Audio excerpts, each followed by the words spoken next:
Reversible cell injury जो होती है वो किसकी वजह से होती है, या तो इश्केमिया की वजह से होती है या हाइपॉक्सिया। अब हमने पढ़ा था कि जो हाइपॉक्सिया होती है वो 4 टाइप की होती है, ठीक है। तो उसी में जो इस्केमिक हाइपॉक्सिया होती है उसकी वजह से रिवर्सिबल सेल इंजरी होती है अगर वो शॉर्ट ड्यूरेशन के लिए एग्जिस्ट करे, ठीक है। अब जो ये इंजरी है वो उसे हम लोग रिवर्स कर सकते हैं जब रैपिड रिस्टोरेशन ऑफ सर्कुलेशन करें। जैसे कि हम लोग एग्जांपल देखते हैं कोरोनरी आर्टरी ऑक्लूजन और myocardial contractility, metabolism and ultra structure. इसमें क्या होता है कि इसको हम लोग रिवर्स कर सकते हैं जब सर्कुलेशन को हम लोग क्विकली रिस्टोर कर दें, ठीक है। अब हम लोग आगे देखते हैं कि जो रिवर्सिबल सेल इंजरी होती है उसमें क्या क्या चेंजेस होते हैं। अब इसमें जो सबसे पहला चेंज होता है वो होता है decrease generation of cellular ATP. हमें पता है कि जो सेलुलर इंजरी हो रही है, ये रिवर्सिबल सेल इंजरी, वो किसकी वजह से हो रही है, इश्केमिया और हाइपॉक्सिया की वजह से। हम जानते हैं कि हाइपॉक्सिया में क्या होता है, जो ऑक्सीजन का कंसंट्रेशन होता है वो डिक्रीज़ हो जाता है, जिसकी वजह से जो माइटोकॉन्ड्रिया का फंक्शन है वो भी अफेक्ट होगा, जिसकी वजह से जो प्रोडक्शन ऑफ एटीपी है वो डिक्रीज़ करेगा। अब हम लोग बात करते हैं, ये जो सेल इंजरी होती है इसमें जो सबसे पहला ऑर्गेनल इफेक्ट होता है वो होता है माइटोकॉन्ड्रिया। अब मान लो अगर एटीपी का प्रोडक्शन अगर कम होगा तो जितने भी प्रोसेसेस एटीपी की हेल्प से होती हैं वो क्या हो जाएगी, वो भी क्या बोलते हैं इफेक्ट होंगी, ठीक है। अब हम लोग बात करते हैं कि जो ह्यूमन सेल होता है उसमें जो एटीपी होता है वो डिराइव करता है 2 सोर्सेज से। जो सबसे पहला सोर्स होता है वो होता है एरोबिक रेस्पिरेशन, उसी को हम लोग कहते हैं ऑक्सीडेटिव फॉस्फोराइलेशन, जो कि माइटोकॉन्ड्रिया के अंदर होता है। अब हम लोग बात करते हैं कि जो सेकेंड प्रोसेस होती है वो क्या होती है कि जो एरोबिक रेस्पिरेशन होती है वो स्विच ओवर हो जाती है एनाएरोबिक रेस्पिरेशन में, उसी को हम लोग कहते हैं ग्लाइकोलिटिक ऑक्सीडेशन, जो कि मेंटेन करता है कांस्टेंट सप्लाई ऑफ एटीपी को, ठीक है।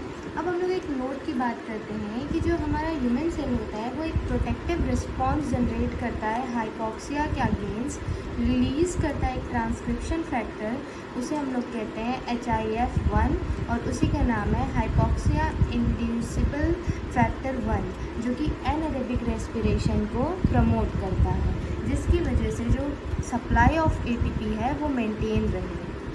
अब हम लोग दूसरा नोट ये देखते हैं कि जैसे कि हमारे बॉडी में जो स्पेशलाइज सेल्स होती हैं, जैसे कि myocardium, proximal tubular cells, kidney के और न्यूरॉन्स, ये सब डिपेंड करते हैं एरोबिक रेस्पिरेशन में।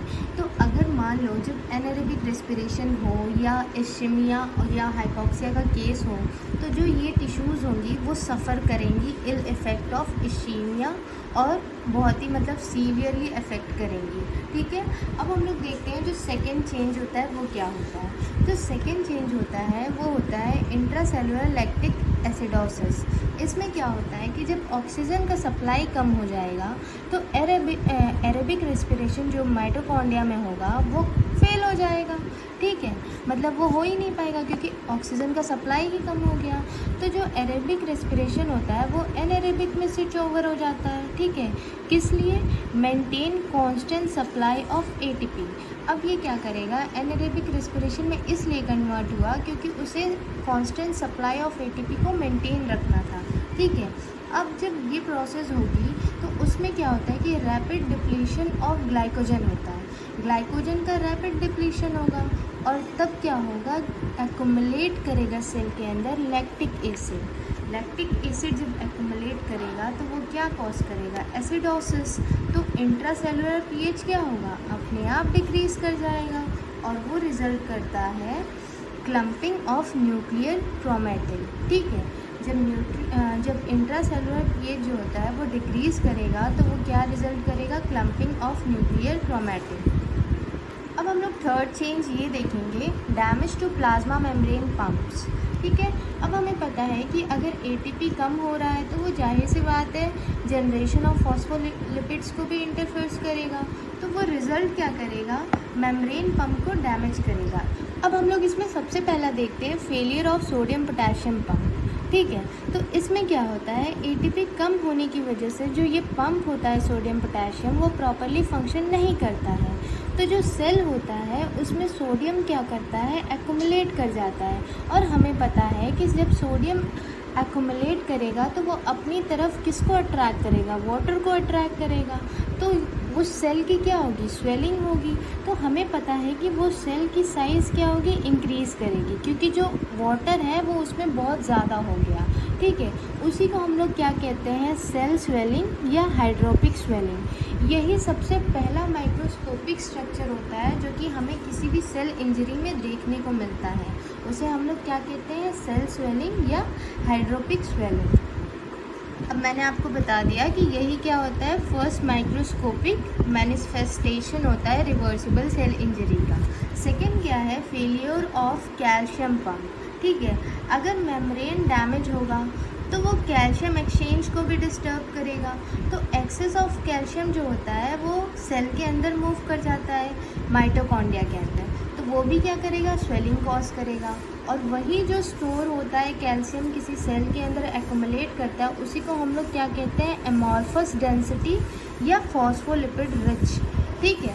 अब क्या होता है, हम लोग आगे बात करते हैं कि जो हमारी मेम्ब्रेन, ये जो सेल मेम्ब्रेन डैमेज हो रही है किसी भी ऑर्गेनेल की, तो वो क्या करता है, उसमें से जैसे अगर मान लो ये कोई मेम्ब्रेन है, तो इसमें से ये हिस्सा टूट के, यही जो टूटा हुआ हिस्सा है वो एक स्ट्रक्चर फॉर्म करता है, उसे हम लोग कहते हैं माइलिन फिगर्स।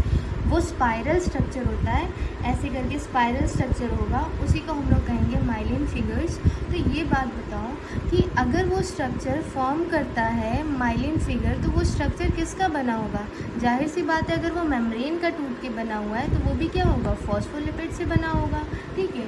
वो भी हमारे सेल किसी भी सेल इंजरी में दिखता है, ठीक है। अब हम लोग देखते हैं जो फोर्थ चेंजेस होती हैं रिवर्सिबल सेल इंजरी में, रिड्यूस प्रोटीन सिंथेसिस। हमें पता है कि जो एंडोप्लाज्मिक रेटिकुलम और गोल्गी एपरेटस होता है वो भी स्वेलअप हो जाएगा। तो हमें पता है जो एंडोप्लाज्मिक रेटिकुलम होता है वो दो टाइप का होता है, एक RER होता है, एक SER होता है। तो जो RER होता है वो प्रोटीन सिंथेसिस में मदद करता है, ठीक है, और जो SER होता है वो क्या करता है, मेटाबॉलिज्म में मदद करता है, ठीक है। जो डिफरेंट टाइप ऑफ सब्सटेंस होते हैं उनके मेटाबॉलिज्म में मदद करेगा। तो इस प्रोसेस में ये होता है कि जो राइबोसोम होते हैं वो डिटैच हो जाती हैं RER से, ठीक है, रफ एंडोप्लाज्मिक रेटिकुलम से। तो जो पॉलीजोम, अगर राइबोसोम निकल गए तो जो पॉलीजोम होगा वो डिग्रेड कर जाएगा मोनोजोम में, ठीक है। तो जब मोनोजोम में कन्वर्ट होगा तो जाहिर सी बात है जो हमारा प्रोटीन सिंथेसिस है वो भी अफेक्ट होगा। तो क्या वो होगा, रिडक्शन इन प्रोटीन सिंथेसिस, ठीक है। अब कुछ अल्ट्रा स्ट्रक्चरल एविडेंस है रिवर्सिबल सेल मेम्ब्रेन डैमेज के, जो कि सीन होते हैं in the form of loss of microvilli, intramembranous particles, myelin figures जो मैंने ऊपर आपको बता दिया है, फोकल प्रोजेक्शन ऑफ साइटोप्लाज्म जैसे कि ब्लेब्स फॉर्मेशन होता है, ठीक है ना। Thank you.